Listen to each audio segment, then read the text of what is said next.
Om Swastiastu. Halo Bapak Ibu calon guru penggerak. Di video kali ini, perkenalkan saya Ibu Punora Adiwinata, calon guru penggerak angkatan 10 dari Kabupaten Tabanan, Provinsi Bali.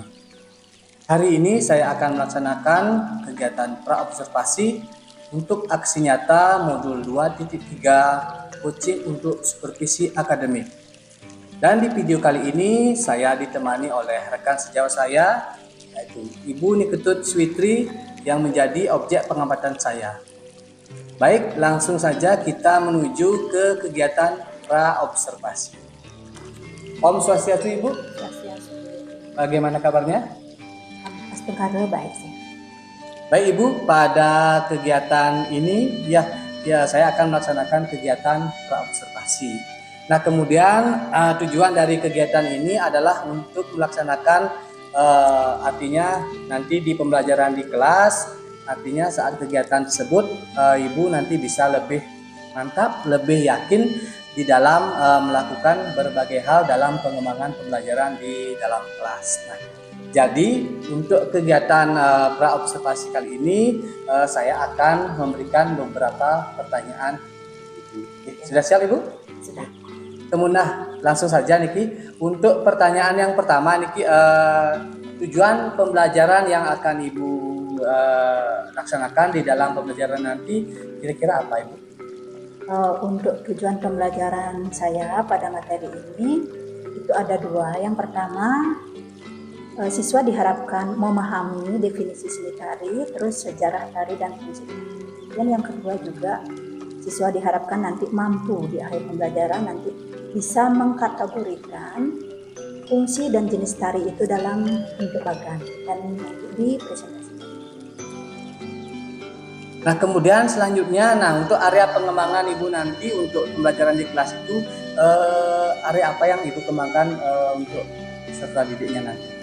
Area yang dikembangkan ya sudah tentunya yang pertama di pengetahuan, anak-anak itu mengetahui tentang sejarah tari dari berbagai literasi yang mereka baca. Kemudian yang kedua juga dari segi keterampilan itu diharapkan nanti siswa itu bisa belajar berbicara dan memiliki kepercayaan diri yang tinggi untuk berdemonstrasi di depan kelas. Yang ini. Berarti ada dua pengembangannya Bu ya, dari pengetahuan dan keterampilan. Nah, kemudian selanjutnya model pembelajaran yang akan Ibu lakukan nanti pada saat pembelajaran di kelas, model apa kira-kira Ibu? Nanti saya akan menggunakan model pembelajaran problem based learning, di mana nanti di awal saya akan menampilkan di tayangan video itu, nanti saya akan menayangkan video, nanti di sana ada anak-anak akan diajukan ada beberapa permasalahan yang ada di sana, kemudian anak-anak didorong untuk membuat pertanyaan, kemudian itulah yang nanti akan didiskusikan di kelompok ini. Berarti problem based learning ya. Iya. Nah, kemudian selanjutnya strategi pembelajaran yang akan Ibu gunakan seperti apa kira-kira?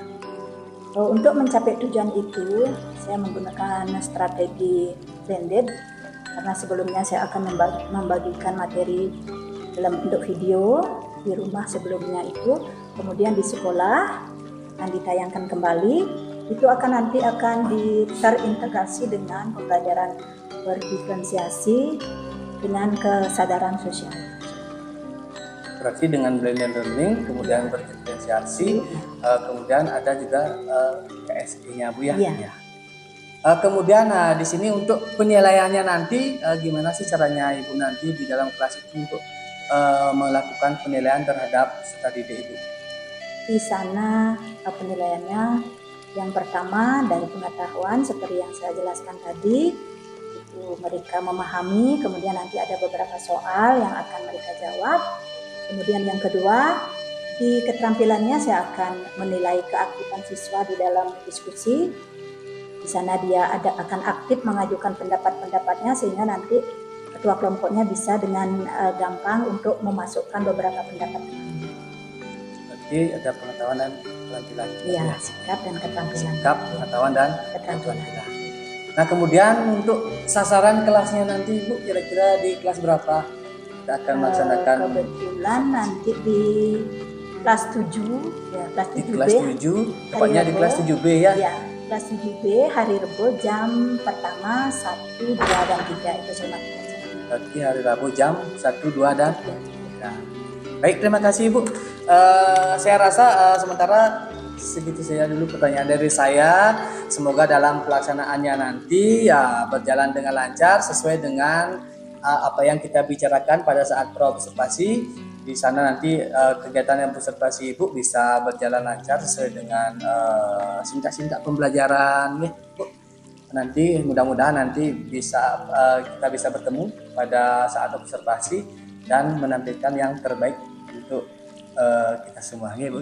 Baik, segitu dulu pertanyaannya Ibu. Semoga nanti kita bisa bertemu di kelas 7B pada jam 1, 2, dan 3. Terima kasih Bu.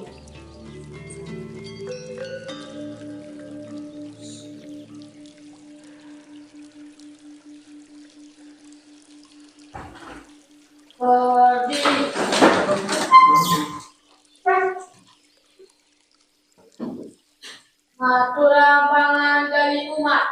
Om Swastiastu. Berdoa dimulai.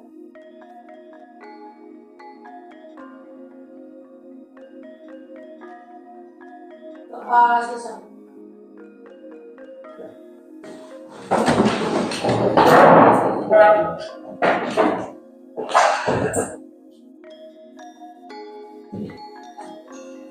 Selamat pagi anak. Pagi. Gimana kabarmu hari ini? Baik. Semua baik. Kalau ibu masuk kelas ini berarti sekarang pelajaran Seni budaya. seni budaya. Kalian masih ingat nggak salam seni budaya? Masih. Salam seni budayanya apa? Kreatif, inovatif, kolaboratif, menyenangkan. Salam seni budaya.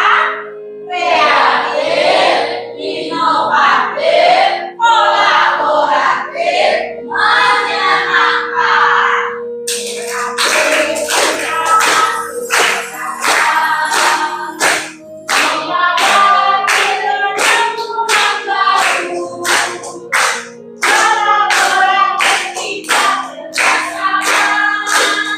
Seni budaya, asik sekali. Seni budaya, asik sekali.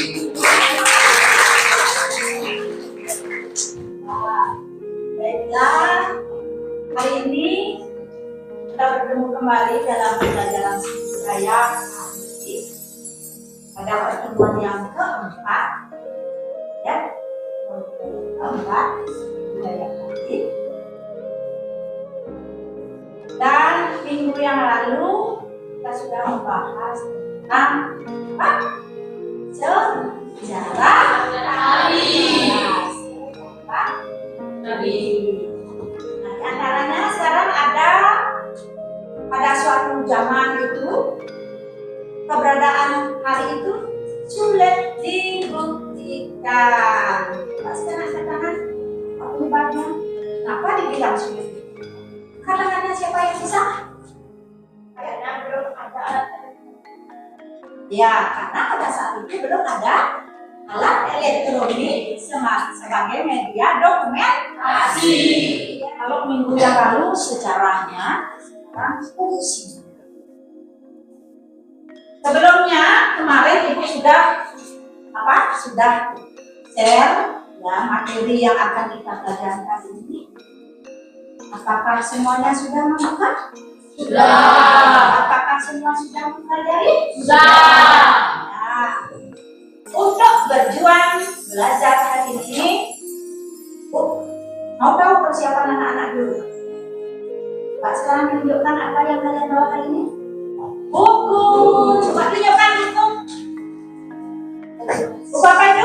Catatan. Nah, ada buku catatan, ada buku tugas, dan ada buku pendamping. Sudah semuanya membawa buku? Sudah. Sudah semua membawa alat tulis? Sudah. Apakah sudah siap belajar hari ini? Siap. Nah, begitu kita akan lanjutkan sekarang dengan materi fungsi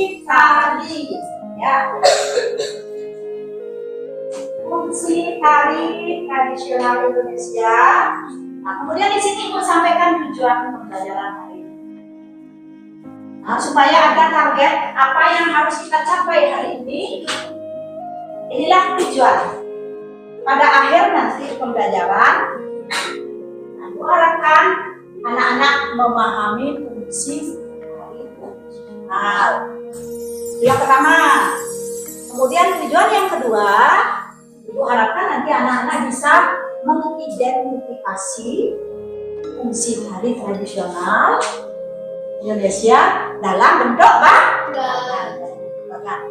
Nah, di sana nanti karena kita sudah membahas dua materi, sejarah dan fungsi tari. Jadi anak-anak masing-masing kelompok itu Ibu akan bedakan 1 dan 3, kelompok 1 dan 3 membuat bagan sejarah ini. Kemudian kelompok 2, 4 dan 5 membuat bagan fungsi. Ya, beda-beda ini ya. Nah, karena kemarin kita sudah membentuk kelompok, sekarang sudah masuk ke kelompoknya masing-masing. Sekarang Ibu akan jelaskan kembali materi hari ini. Fungsi tari tradisional Indonesia itu ada yang A, seperti sarana ritual, ya, religi juga boleh. Tarian ini digunakan sebagai sarana komunikasi antara manusia dengan berbagai, antara manusia dengan Tuhan, itu namanya ritual. Ya kan? Tari Rijang di Bali, tari Budok dari suku Dayak Kalimantan, ya, yang menggunakan daun apa? Daun-daun keras itu, daun pisang yang kering itu dipakai untuk kostum. Dan tari Rijang di Bali, kenapa dia memiliki aturan khusus itu? Maksudnya, kalau tari Rijang pada awalnya itu dibawakan oleh anak-anak yang belum menstruasi. Itu dulu ya, itu aturan khusus. Jadi kontak antara penari dengan penonton. Contohnya apa aja? Kalau di Bali contohnya apa? Ya joget terjadi kontak ya antara penari dengan penonton. Itu ya tadi. Nah, itu contoh dari tarinya sebagai dibuatkan dia tidak usah 1 jam karena tamu itu juga tidak mau lama-lama dia. Akhirnya dia waktunya dipersingkat menjadi 30 menit misalnya, ceritanya dipersingkat, ya. Itu maksudnya tari yang berfungsi sebagai saja. Sekarang Ibu bagikan karena tujuannya nanti anak-anak bisa mengkategorikan fungsi dan sejarah tari dalam bentuk bagan. Sekarang Ibu akan bagikan kertasnya. Karena nanti kalian membuat bagan, ya.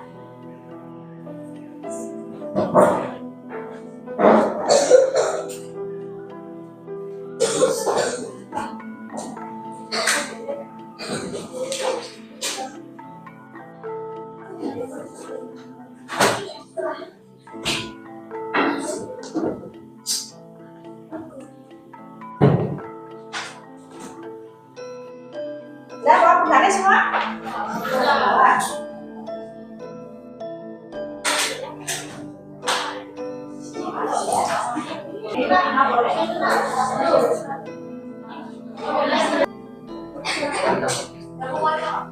Bagi dua.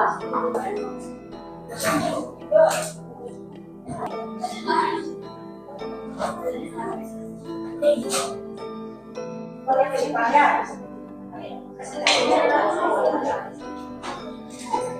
Silakan.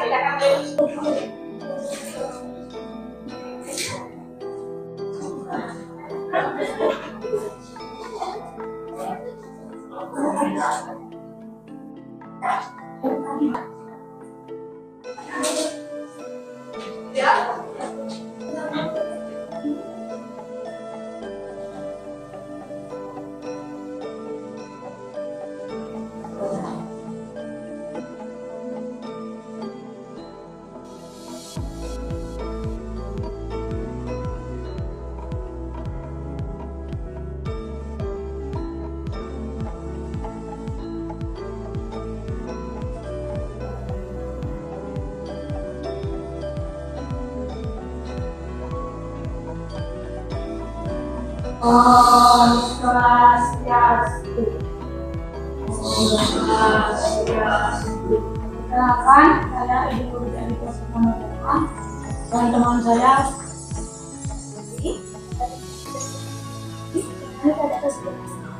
Di sini saya akan presentasikan sejarah dari Indonesia kan, maksudnya bangsa Belanda ke Indonesia. Dua, tentunya kebudayaan Inggris yaitu komunitas pelajar Indonesia. Dua, bebas berefleksi menciptakan karya yang membangkitkan semangat. Kemudian di nomor 5, sejarah kali pada masa kemerdekaan. 1. Kebebasan berekspresi makin berkembang. 2. Banyak bermunculan karya baru. 2. Di luar sana akan karyanya tak baku seperti karya yang akan diterima. Nomor 6. Sejarah pada masa-masa kemerdekaan. 1. Pertunjukan tari sudah sampai di kancah internasional. 2. Tari tradisional semakin tumbuh dan berkembang. 2. Berpartisipasi dalam misi kebudayaan. 4. Banyak didirikan sekolah-sekolah seni. Itu presentasi dari saya. Apakah materi untuk hari ini? Dan kita sudah mencapai tujuan pembelajaran, anak-anak sudah bisa memahami sejarah dan budaya tadi. Dan yang kedua, sudah bisa membuat bagan tentang sejarah dan fungsi. Ya, karena sudah waktu. Untuk kelompok yang lain yang belum lanjut sekarang, kita lanjutkan minggu depan. Silakan nanti dilanjutkan kerjakan di rumah. Ya. Nah, sekarang yang terakhir kita akan mengadakan kesimpulan, ya. Kesimpulan dulu. Apa yang bisa kalian tangkap dari pelajaran ini? Simbolkan tentang kesimpulan tentang sejarah kali, tentang sekali. Bisa disimpulkan tentang perjalanan ini. Dan minggu yang lalu kita sekali simpulkan tadi. Ya. Sejarah tadi itu dibedakan menjadi berapa tahap tadi? Kemudian tahap-tahapnya apa saja? Masa sejarah, masa hiburan, masa Islam, masa kolonial, masa kemerdekaan, masa kemerdekaan. Masing-masing masa itu memiliki ciri-ciri tersendiri. Kemudian sekarang fungsi. Ya, fungsi tadi itu sebagai ya sarana ritual. Ya, hiburan.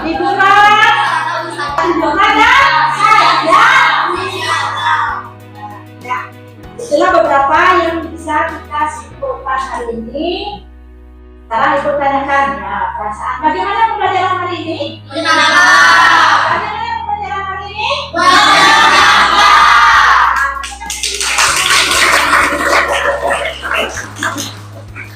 Nah, setelah materi untuk hari ini, kita akan lanjutkan minggu depan dengan melanjutkan presentasi. Kemudian kita akan lanjutkan dengan materi eksplorasi daerah. Saya sampaikan terima kasih kepada anak-anak sudah dapat melakukan pembelajaran ini. Untuk menutup pembelajaran hari ini, kita akan tutup kembali dengan doa. Silakan doanya.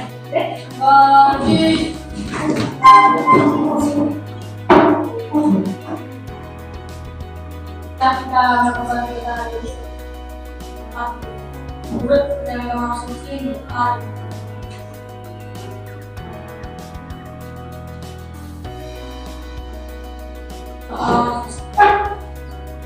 Aturan Pramosanti.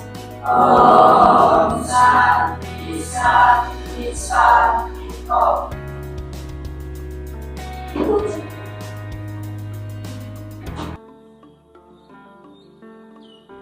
Om Swastiastu. Halo Bapak Ibu calon guru penggerak, bertemu kembali bersama saya Ibu Putu Nora Adiwinata, calon guru penggerak angkatan 10 dari Kabupaten Tabanan, Provinsi Bali. Pada kesempatan kali ini saya akan melaksanakan kegiatan pasca observasi. Setelah pada pertemuan sebelumnya saya sudah melaksanakan kegiatan pengamatan langsung terhadap rekan saya yaitu Ibu Niketut Switri. Baiklah, langsung saja kita mulai pada kegiatan pasca observasi. Baik, Om Swastiastu Ibu. Swastiastu. Selamat pagi. Bagaimana kabar Ibu? Baik. Nah Ibu, jadi kegiatan pasca observasi ini tujuannya adalah saya ingin lebih banyak berdiskusi dengan Ibu untuk merefleksikan bagaimana kegiatan observasi atau kegiatan pembelajaran yang sudah Ibu laksanakan pada pertemuan sebelumnya di kelas 7B Ibu ya. Nah sebelum itu saya ingin memberikan beberapa pertanyaan kepada Ibu. Boleh ya Bu ya? Boleh. Oke. Baik, untuk pertanyaan yang pertama ini Bu, kira-kira bagaimana perasaan Ibu setelah melaksanakan pembelajaran kemarin? Setelah melaksanakan pembelajaran kemarin, senang dan bangga kepada anak-anak. Dalam proses pembelajaran itu bisa dilaksanakan dengan baik dan anak-anak juga antusias sekali dalam mengikuti pembelajaran. Nah kemudian bagaimana perasaan Ibu ketika pada saat proses pembelajaran itu ada turut serta supervisor untuk menghadiri di dalam kelas? Kira-kira bisa Ibu berikan gambaran perasaan Ibu pada saat ada supervisor yang menghadiri atau hadir di dalam kelas? Kalau perasaan itu ya saya kira itu manusiawi ya. Kalau ada antara perbandingan antara kita mengajar seperti biasa dan ada observer, nah itu mungkin saya merasa sedikit ada kebingungan sedikit, tetapi seiring berjalannya waktu itu sudah biasa berjalan dengan baik.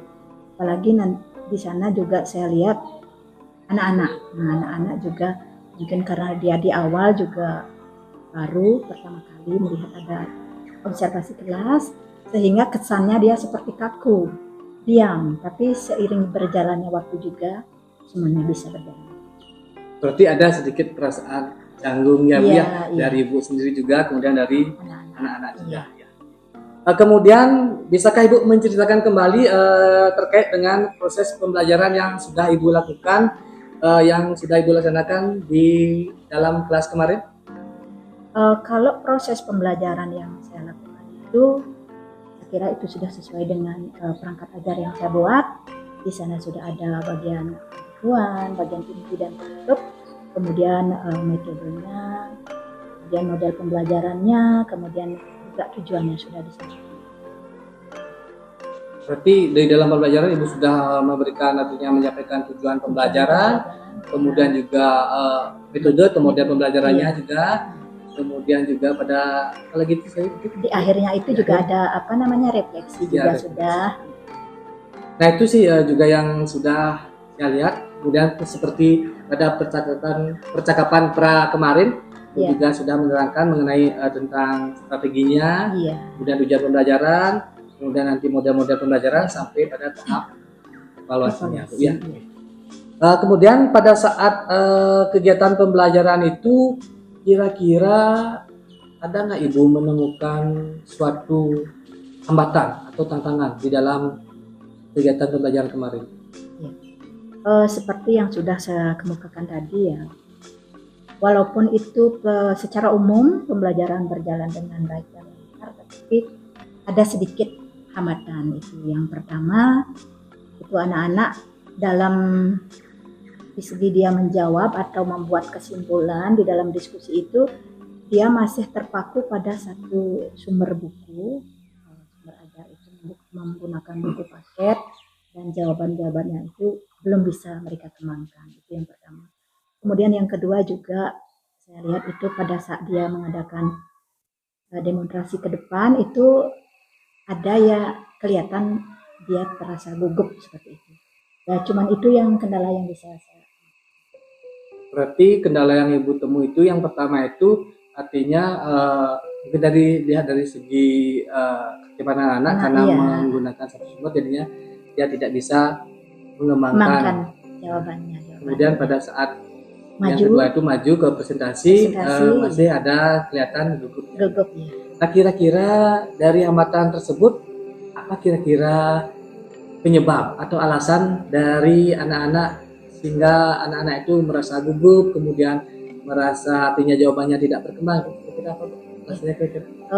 Kalau yang pertama itu jawaban yang kurang berkembang itu mungkin ya karena saat ini anak-anak belum diperbolehkan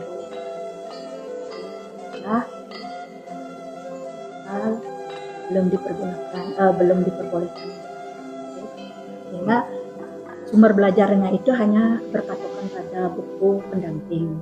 Mungkin dia menjawab anak-anak itu sesuai dengan buku itu saja, belum bisa dia kembangkan.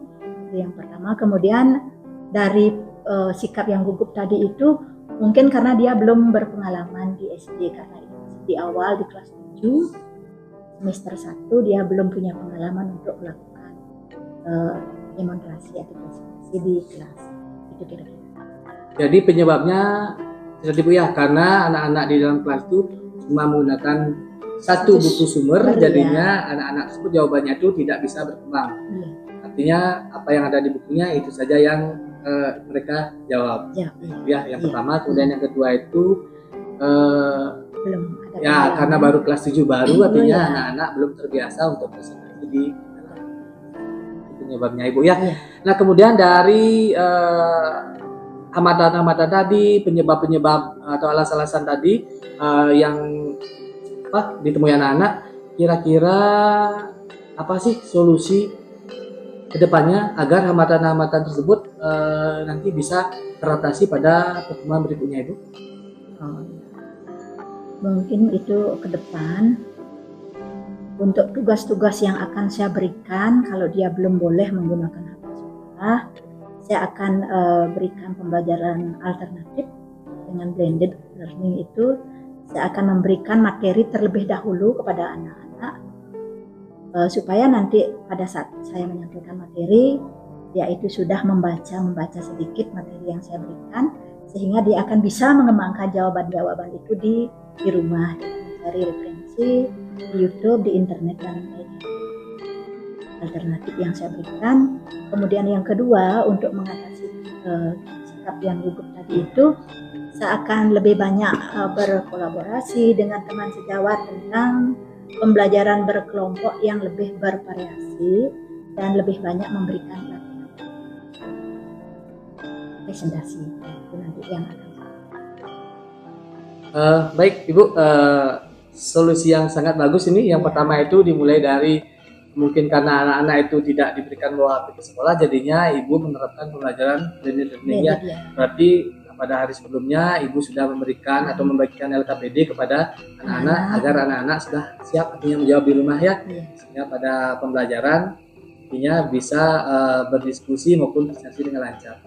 Dan untuk yang kedua juga Ibu bagus sekali itu untuk agar anak-anak itu lancar, artinya presentasi tidak ada perasaan gugup di depan.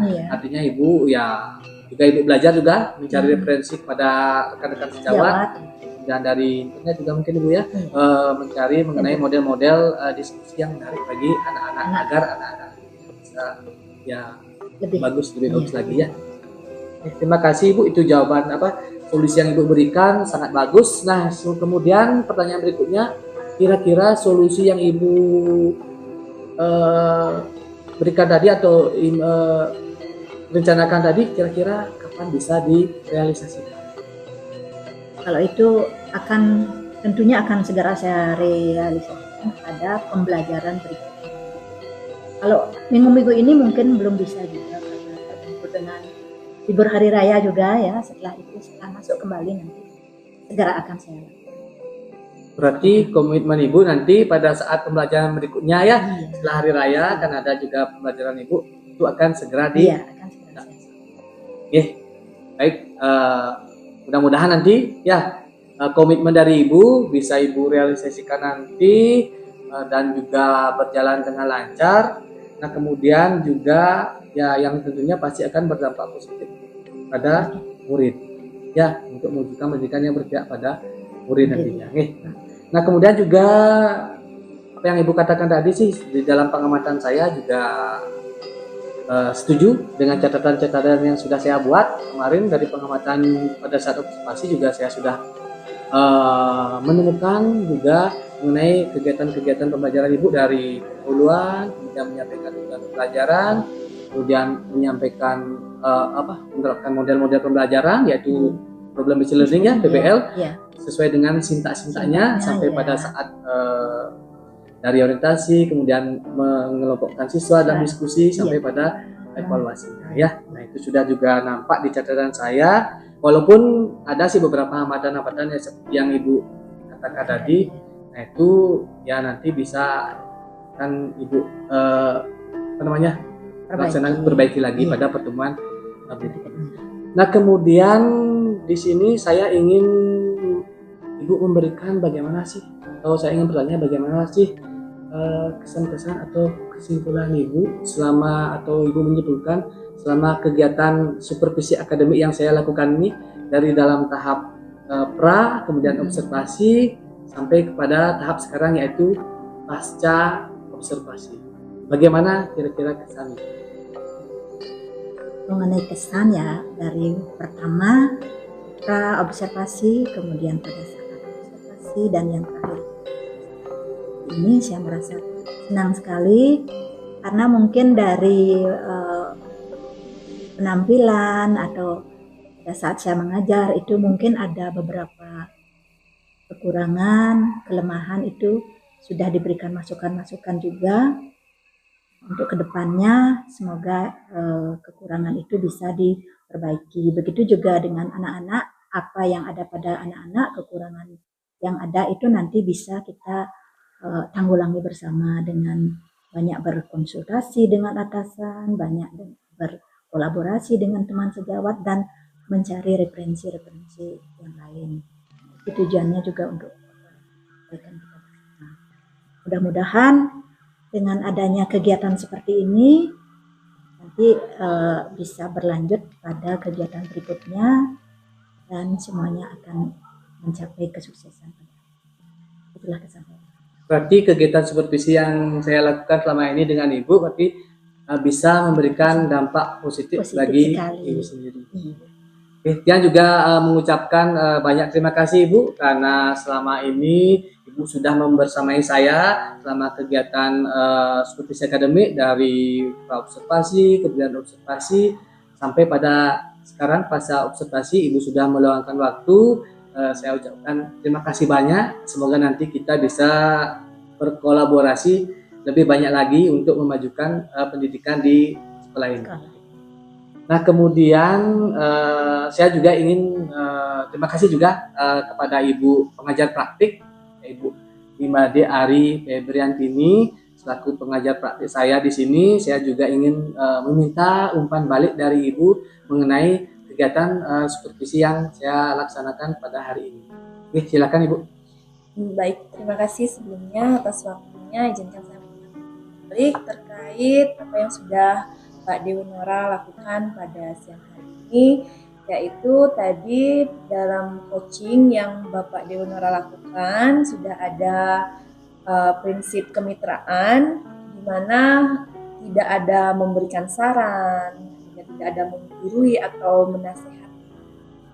Sudah menjalin proses kreatif di mana tadi diberikan pertanyaan-pertanyaan yang menggali, kemudian Pak Dewa Nuranya sudah mendengarkan dengan aktif, kemudian mengulang dan menyimpulkan kembali, dan di sini juga sudah memaksimalkan potensi yang Ibu miliki dengan memberi kesempatan tadi terakhir pada Ibu untuk menyampaikan kesimpulan dari apa yang sudah dilaksanakan. Luar biasa sekali. Semoga proses ini seperti harapan Ibu bisa berlanjut ke depannya demi kemajuan sekolah.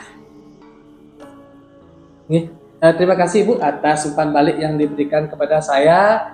Semoga nantinya juga saya bisa melaksanakan atau berkolaborasi dengan Ibu untuk ya kegiatan-kegiatan berikutnya. Terima kasih Bu.